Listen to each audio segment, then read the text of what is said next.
this is definitely one of those, it has to be about the journey and not the destination. So blockhouse isn't quite finished, but it's finished enough for now. It's certainly not going anywhere. I got to do the chinking, I got to hang a door, got to build some bunk beds. But aside from that, that part of the project is done.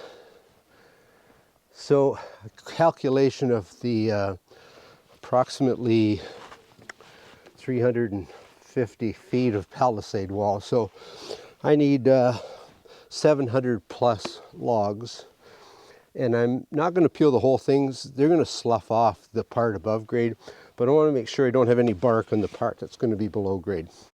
All right, I'll take you for a wee bit of a walk, show you what I've got accomplished, and even more importantly, what I got ahead of me.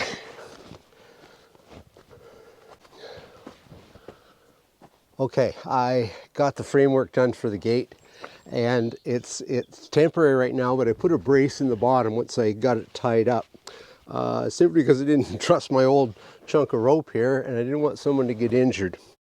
So what I plan to do, this can stay till I get palisade walls done, but what I plan to do is build myself a wooden windlass here, which will attach to this post to bring it up and down.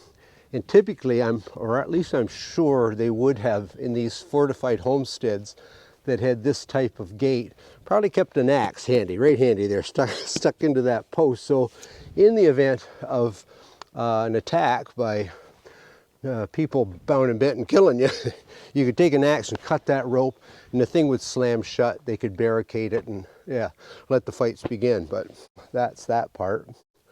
Anyway, I'll take you for a walk around the rest of it. I'm standing on top of what will become my powder magazine. I'll take you around the front in a second and show you. And what I've done along all of the walls, the four walls, is every 20 feet or so I've dug in a more rigid one that gives me something to take the portions that go between them to give it some rigidity until I can get the trench back filled. And at that point it'll all be pretty solid. And wait, down to the corner where I was going to build a second blockhouse, but I built the first one and that got me thinking that was a lot of work. So I'm building a redoubt down in this corner, which is still going to take a lot of logs, but a lot less labor intensive. I'm standing inside of what will become the redoubt. So it's in the alternate corner from the blockhouse. And this wall, this short wall, 6-foot wall here, and another one here, they'll defend both these perimeter walls, and then it's going to come to a point out here which will defend out this direction and this direction. And no, I didn't dig this by hand. So full disclosure, once again I got to thank my good friend Ryan. He came up here and yeah, he used some mechanical device there, a fancy thing, I think from the 21st century. Dug out that trench for me. I was at one point contemplated doing all of this traditionally like I did the settler's cabin, all with hand tools. And yeah, then I looked at my passport and the date suggested I try something different. Anyway, Ryan's been a big help. Yeah, off to the powder magazine. Oh, by the way, instead, to give a bit better advantage point here, this is going to have a floor about 4 feet up, and it'll have a set of stairs that will go up to it here. It gives a bit of advantage because the defenders are going to be able to shoot downwards instead of at the same level as anyone who would be attacking the fort.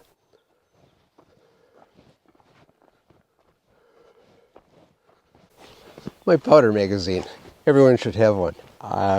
It's actually going to double as a root cellar for our apple storage in the winter, but so I'm going to be building a frame, a doorway in that, and mortaring in when we get into warmer weather rocks. So it'll have a rock wall in the front, sealed it all up with a real heavy, thick plank door on it. I should point out, we just passed Easter weekend, and forts are great places to entertain your grandchildren because we had 4 of them here for hiding eggs, doing an egg hunt. This was part of it, the walls, the blockade, the cabins, the wood piles, yeah. Lots of places to stuff Easter bunnies. It's odd, and I don't know where it comes from, but Kathy seems to think that I should build no more buildings. But I am building one more major one. This area, flat area in front of me, and again, I didn't move this to here by hand. This is going to be the foundation for a fireplace. This is going to be a gun making shop. And it's going to be pretty small, 12 by 16, 12 by 14. And it's going to be specifically for gun building. My blacksmith shop, the corner of it for gun building, just didn't work out. It's too dark. It's going to have big shutter open doors and windows and be nice and bright and nice and warm so I can work in the winter. And on that note, I'm going to go have a cup of coffee. And I was thinking today, great opportunity to talk about frugality.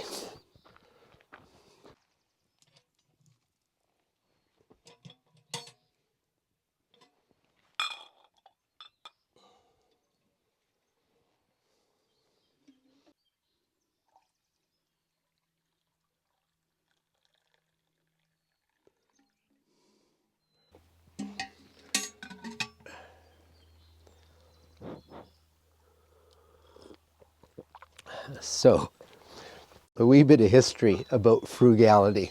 I'm holding here a half penny that was currency, and it's actually dated 1781. So this coin was being circulated in the colonies during the American Revolution.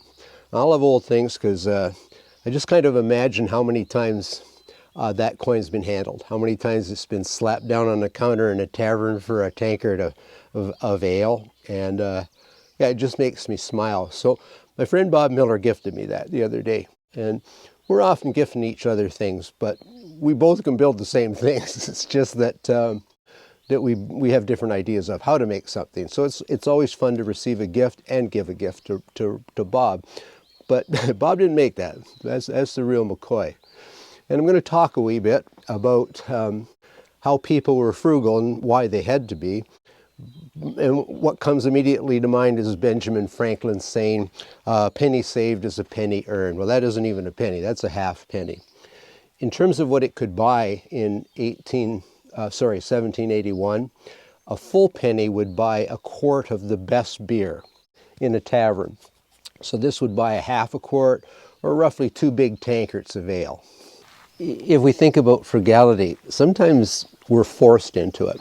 Other times it's just that it's the way we were brought up, and some might call me a tad frugal. But my mother, she was born early 1900s, as was my father. He was overseas for 5 years during the war. 3 of my siblings were being raised by a single mom. She'd gone through the Great Depression. She was now living with food stamps. So frugality for her was something she had to practice in those years, but never lost for the rest of her life. So I'm going to take you back to the 18th century, and we're going to take you to Athens County in Ohio, and a fellow by the name of Thomas Ewing. Now, he had a copper pot, and it had a hole in it, the soup pot. So he gave his wife a half penny, and the pot with the hole in it, he sent her off to the blacksmith shop. And he said, see if you can fix that up. So, in fact, the blacksmith was able to solder in that coin, and he fixed the pot. But it also, old Thomas, he was really cautious with things he owned. Well, he owned a special auger that would auger a tapered hole into things, which was ideal for chairs, tables, workbenches, augering pegs into the wall to support beds and shelves and such. And well, rumor got out that old Thomas had this tool, and a neighbor wanted to borrow it. Well, Thomas, he was quite afraid if he ever lent this out, he'd never see it again. So, but he's also a very generous man. So what he did was he lent his son with the tool to go help the neighbor who had some holes to drill. So off goes Thomas Jr., drilling holes. Well, Thomas doesn't come back, as the story goes, for almost 30 days.